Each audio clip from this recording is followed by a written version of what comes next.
Библиотека Православно християнче представя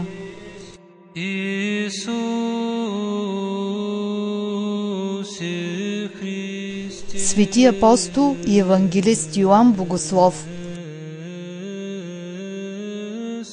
Свети апостол и евангелист Йоан Богослов бил син на Зеведей и Саломия, дъщеря на Йосиф Обручник.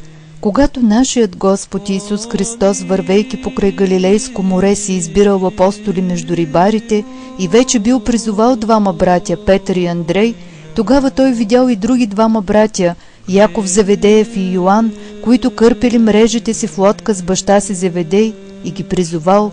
Като оставили веднага лодката и баща си, те тръгнали след Исуса Христа.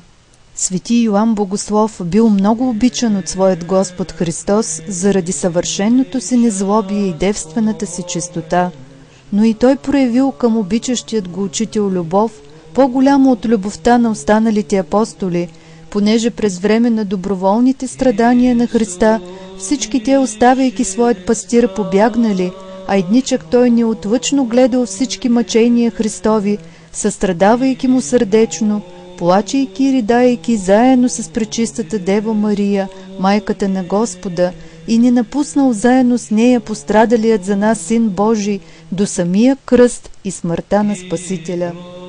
Затова при кръста той бил даден от Господа за син на пречистата Дева Мария.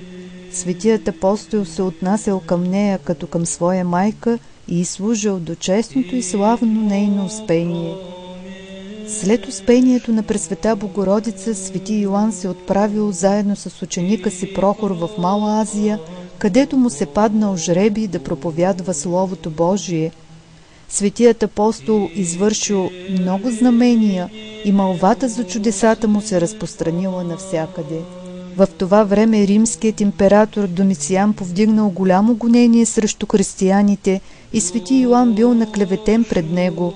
Като задържал светеца, областният управител на Мала Азия го изпратил вързан в Рим при кесаря, където заради изповядването на Христа светият апостол най-напред изтърпял удари, а после бил принуден да изпие чаша пълна със смъртоносна отрова. Той не получил никаква вреда от нея. Тогава бил хвърлен в котел с кипящо масло, но и оттам излязъл невредим, и народът викнал: „Велики християнският Бог!“, а кесарят, като не дръзвал повече да измъчва светия, го счел за безсмъртен и го осъдил на заточение на остров Патмос. Веднъж той взел със себе си своят ученик Прохор и като се отдалечил от града, се изкачил на висока планина, където прекарал 3 дни в молитва. След третия ден загърмял силен гръм, блеснала мълния и планината се разклатила. Прохор от страх паднал на земята. Като се обърнал към него, свети Йоан го повдигнал, сложил го до дясната си ръка и му рекал да запише това, което ще чуе от устата му. Ученикът внимателно записал всичко, което чул, и така било написано Светото Евангелие. На същият остров свети Йоан написал и книгата Откровение. След това свети Йоан Богослов се завърнал в Ефес, доживял до 100 годишна възраст, като много се потрудил за благовестието Христово.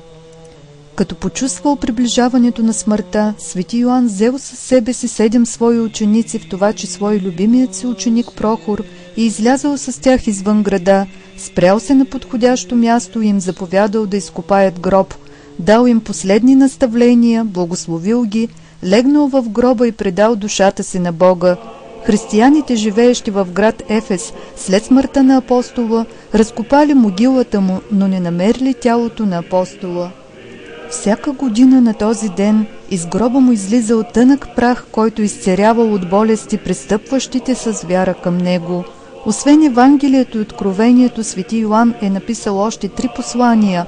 В тях се чувства същия дух на кротост и пламенна любов към Бога и ближните, с които бил проникнат целият живот на светият апостол.